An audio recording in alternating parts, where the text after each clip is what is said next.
இந்த இடைப்பட்ட காலத்தில் இவங்க வந்து பார்த்திங்கன்னா பிற மண்ணிலிருந்து வர்ற ஆட்கள். இன்னும் கரெக்டாக சொல்ல போனோம் அப்படின்னா ஆரிய படை கடந்த நெடுஞ்செழியன் வாழ்ந்த காலம் தெரியுங்களா? அவர் காலத்தில் வந்து பார்த்திங்கன்னா போரிட்டு அந்த எப்பவுமே நமக்கு தமிழர்களுக்குன்னு ஒரு மரபு உண்டு, போர் மரபு உண்டு. நீங்க வேற எங்க வேணாலும் போய் பாருங்க, அந்த நாட்டுல வந்து வரவன் வந்து அடிமைப்படுத்தி அவன் ஆட்சி தான் பண்ணிக்கிட்டு இருப்பான். ஆனா தமிழர்களோட வரலாறு நீங்க எடுத்து பாருங்க, அவன் இங்க போய் எங்கேயும் போய் தான் ஆட்சி ஆடுறது கிடையாது. நல்லா ஞாபகம் வச்சுக்கோங்க. இங்க இருந்து அருளாட்சி அமைக்கணும்னு சொல்லி ஓலை அனுப்புவாங்க. ஓலை என்னன்னா இப்படித்தான் இது, அதாவது ஒரு மனிதனை முறையாக நீ வந்து மரியாதை கொடுத்து நீ பண்ணணும், நீ நாட்டு மக்களை ரொம்ப மோசமா நடத்திக்கிட்டு இருக்கிறேன்னு சொல்லிட்டு ஒரு ஓலை அனுப்புவாங்க. அந்த ஓலைக்கு அவங்க மதிப்பு கொடுக்கலன்ற பட்சத்துல இவங்க படை கொண்டு போவாங்க. படை கொண்டு போய் அவங்கள தோற்கடிச்சு அவங்க கிட்ட ஆப்ஷன் கொடுப்பாங்க. ஒண்ணு, மக்கள் நலனுக்காக நீ ராஜாவா இரு, இல்லைன்னா நான் உன்னை கழுத்து வெட்டிடுவேன் அப்படின்னு சொல்லுவாங்க. ஒத்துக்கிட்டவங்க அதே நாட்டில் இந்த நம்மளோட நெறிமுறைகளை கற்றுக் கொடுக்கறதுக்கு நம்மால் ஒருத்தர் அங்கே இருப்பார். அவர் இருந்து எல்லாத்தையும் சொல்லி கொடுப்பாரு. அதுக்கேற்ற மாதிரி நாடுகளை ஆண்டுருந்தாங்க.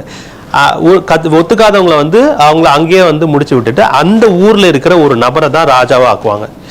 எந்த ஒரு மனிதரையும் அடிமையாக்கும் பழக்கம் தமிழருக்கு கிடையாது. இதுதான் தமிழனோட இது. எந்த நாட்டு ஒரு மொழியும் சரி மனிதனும் சரி அவன் யாருமே நீ அடிமைப்படுத்த கூடாதுங்கிறத நம்மளோட சித்தர்களோட வாக்கு. இதுக்கேற்ற மாதிரி தான் நம்ம ஆட்சி ஆண்டுகிட்டு இருந்தோம். ஆனா ஆரியப்படை கிடந்த நெடுஞ்செழியன் அவர்கள் மட்டும்தான் அங்கிருந்து அடிமைகளாக இந்த ஆரிய கூட்டத்தை கூட்டிட்டு வந்துடுறாங்க.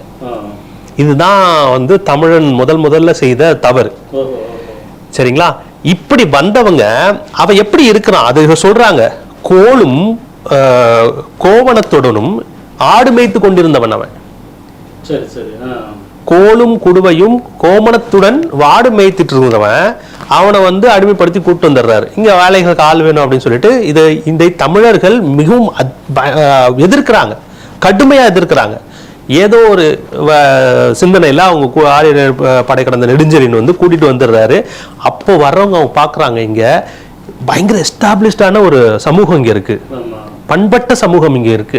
சமூகத்தை பார்த்தோம்னா அவங்களுக்கு வெளியே போக விரும்பல. நம்ம ஆளுங்க தான் வந்து யார் வந்தாலும் வரவேற்போம்ல, தமிழனோட குணமே அதுதானே, நீ வா அப்படின்னு சொல்லிட்டு முறையா இவங்க வந்து தமிழை உச்சரிக்க கத்து கொடுக்குறாங்க. தமிழ் சொல்ல அவங்களுக்கு அப்பது வரைக்கும் மொழியே கிடையாது.